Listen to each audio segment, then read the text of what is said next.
না জানি কখন তার জীবনের এই প্রদীপটা লিভিয়ে যাইবে। সেজন্যই আপনাকে আমাকে সর্বক্ষণ চেষ্টা করতে হবে ঈমানে হালতে থাকা। তার সাথে সাথে আল্লাহ পাক রব্বুল আলামিন আমাদের প্রতি যে বিধানগুলো দিয়েছেন, আর এই বিধানগুলোর ভিতরে আইন বা মাসআলার ভিতরে যে নির্দেশের ভিতরে সবচেয়ে গুরুত্বপূর্ণ একটি নির্দেশ কি বলেন? নামাজ। সেই নির্দেশটার নাম কি বলেন? নামাজ। নামাজ। কি নাম বলেন? উত্তর আল্লাহকে জানেন, সেগুলো জানেন, সেই বিধানটার নাম কি বলেন? নামাজ। আপনি যদি নামাজ না পড়েন তো আপনি মুসলমান কিনা বলেন? আপনি মুসলমান বলেন? না।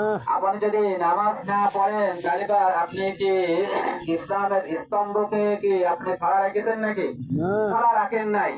আল্লাহ রাসূল সাল্লাল্লাহু আলাইহি সাল্লাম বলেছেন, as-salatu ইমাদুদ্দিন, নামাজ হলো দিনের একটি স্তম্ভ। এই যে একটা চান্দুয়া বা এটা টাঙানো হয়েছে, ওই খুঁটিখান যদি ওখান থেকে কেটে দেওয়া হয় তাহলে কি এটা টিকে থাকবে বলেন? ঠিক তেমনি ভাবে আপনি যদি নামাজ না পড়েন তাহলে আপনার ঈমান কি টিকে থাকবে? ঈমান টিকে থাকবে না। সেজন্য বলেন as-salatu ইমাদুদ্দিন, নামাজ হলো একটি ঈমানদারের জন্য তার ঈমান টিকে রাখার জন্য একটি স্তম্ভ। অতএব সে যদি তার ঈমানকে টিকে রাখতে চায়, মৃত্যু পর্যন্ত সে ঈমান সহকারে যাইতে চায়, তাহলে সে কি করতে হবে বলেন? নামাজ আদায় করতে হবে। যেহেতু এই নামাজও হলো নবী রাসূলদের প্রতি একটি যে বিধান সমূহ, সেই বিধানের ভিতরে একটি একটি বিধান। সেজন্যই শুধু আমার কাছে আমার কুরবানি ভালো লাগে, আমি কুরবানি দিলাম, অথচ আপনি নামাজ আদায় করলেন না, তো আপনার ঈমান বা আপনার ঈমানের যে স্তম্ভ, আপনার ঈমানের স্তম্ভটাই তো আপনি আগেই নষ্ট করে দিয়েছেন। এই জন্যই বলতে চাইতেছি এটাই, শুধু কুরবানি দেওয়ার নামই কি না বলেন? ঈমানদার নয়। কি না বলেন? ঈমানদার নয়। এখন আসি, আল্লাহ পাক রব্বুল আলামিন আপনাদেরকে আমাদেরকে যাদেরকে কুরবানি দেওয়ার তৌফিক দান করেছেন, এই কুরবানি কি জন্য দিতে হবে বলেন? একটু একটু বলেন, কুরবানিটা কি জন্য হইতে হবে? একটু মুখ খুলবেন না, আপনারা কেউ মুখ খুলবেন না। আল্লাহকে খুশি করার জন্য। কাকে খুশি করার জন্য বলেন?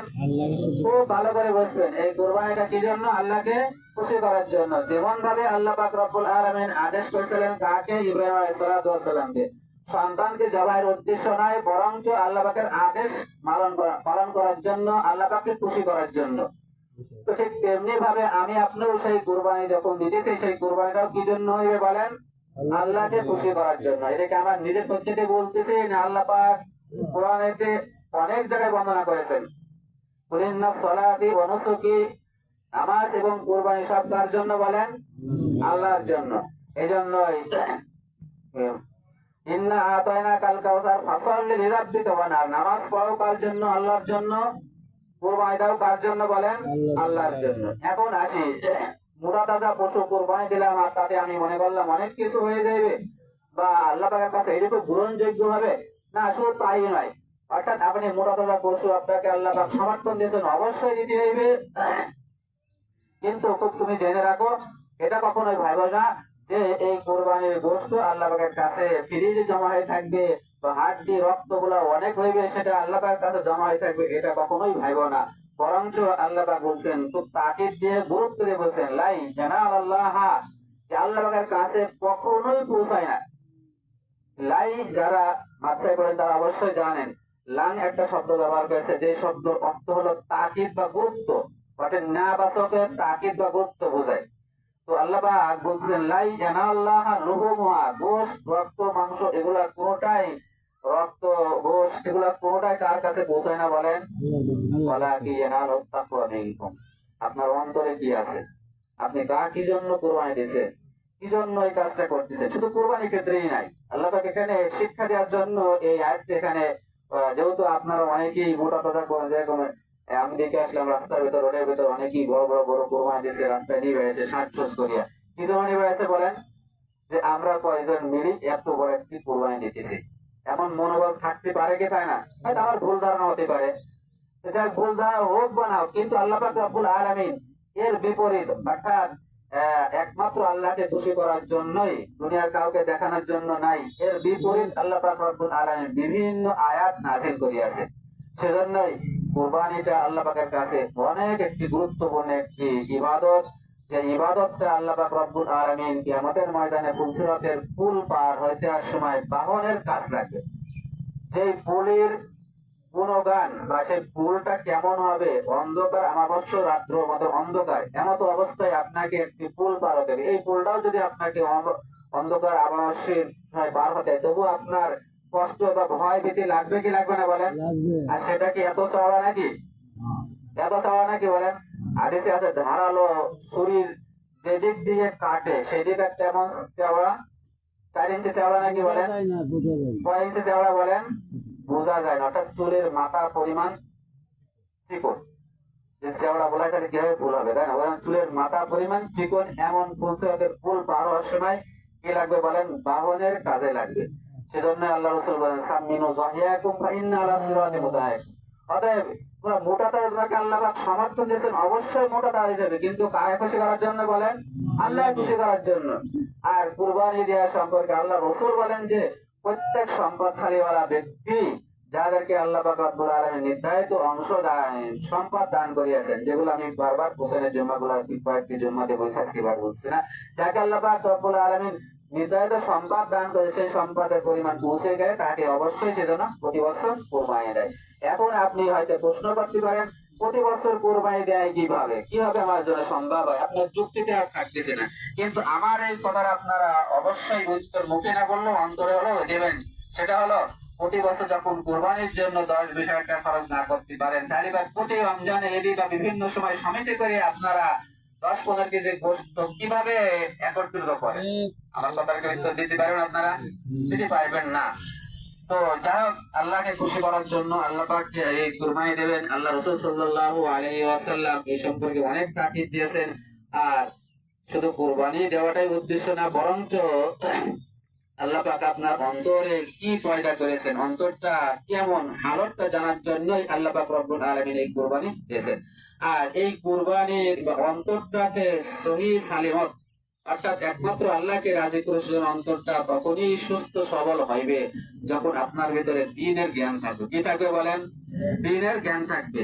যে দ্বীনের জ্ঞান না থাকে, অর্থাৎ আপনি ধর্ম সম্পর্কে, আপনি যে একটা মুসলমান, আপনার ধর্ম ইসলাম, ইসলাম সম্পর্কে যদি আপনার জ্ঞান না থাকে, তো আপনার যে কোনো মুহূর্তে আপনার আমলের ভিতরে ফলত ফলত হয়ে যেতে পারে। কি হতে পারে বলেন?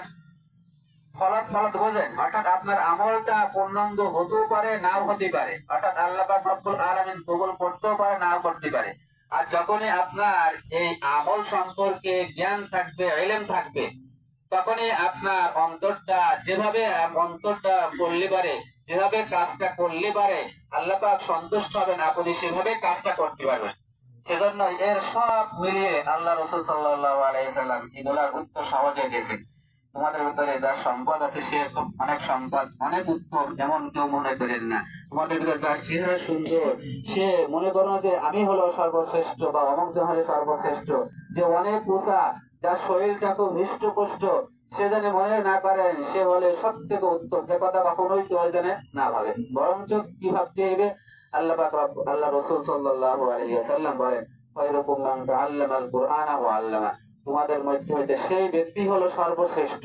কোন ব্যক্তি বলেন? সেই ব্যক্তি হলো সর্বশ্রেষ্ঠ যে ব্যক্তি ইলম শিক্ষা করে এবং শিক্ষা দেয়। অর্থাৎ কুরআনুল কারীম শিক্ষা করে এবং শিক্ষা দেয় হলো সেই হলো সবথেকে উত্তম। এটাকে আমরা সকলেই মনের থেকে, অন্তর থেকে মানতে পারি? মানতে পারি? আল্লাহ রাসূলের কথার ভিতর কোনো ভুল আছে নাকি বলেন? যদি তাই না বলেন, তাও যদি না বোঝেন, ছোট্ট একটি ইতিহাসের দিকে যাই।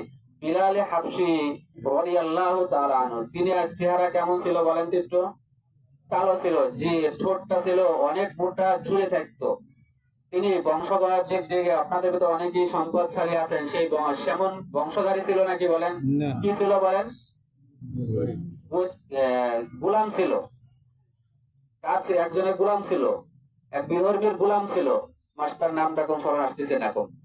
কিন্তু আল্লাহ রাসূল সাল্লাল্লাহু আলাইহি ওয়াসাল্লাম যখন মিরাজে যান, মিরাজে যাওয়ার পরে বিলাল হাবশী রাদিয়াল্লাহু তাআলা আনহু যেই জুতা পায়ে দিয়ে, যেই খড়ম পায়ে দিয়ে, ওইটা খড়ম নাকি বলে, কাঠের জুতা সম্ভবত, ওইটা পায়ে দিয়ে হাঁটতো। আর এক একজনের হাঁটার বা চলার একটা আওয়াজ আছে কি আছে না বলেন? আছে। দেখবেন ওই দূরে থেকে পরিচিত লোক যদি পেছন থেকে দেখা যায়, তো দেখা যায় বুঝতে পারবেন যে অমুক জন ব্যক্তি। তার একটা হাঁটার বডি দেখি। আল্লাহ রাসূল সাল্লাল্লাহু আলাইহি ওয়াসাল্লাম যখন মিরাজে গিয়েছিলেন, তখন বিলাল হাবশী রাদিয়াল্লাহু তাআলা আনহু এর যে জুতা পায়ে দিয়ে হাঁটতো, যে আওয়াজ, সে আওয়াজ পাইতেছে।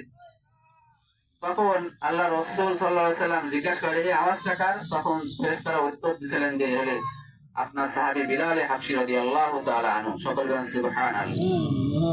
এত কালো কুরসি, চেহারা সুন্দর না, অর্থ সম্পদের মালিক না, তারপরও তিনার জুতার আওয়াজটা বা তিনার চলার আওয়াজটা কি জন্য আরো সে গেল?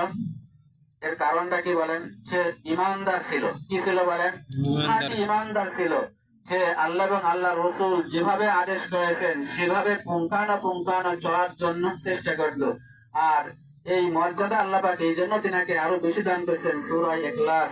যে ইখলাস সূরাতে আল্লাহ পাক রব্বুল আলামিনের একত্ববাদের কথা উল্লেখ করিয়াছে, সেই সূরাটা তিনি বেশি বেশি করে তেলাওয়াত করতেন।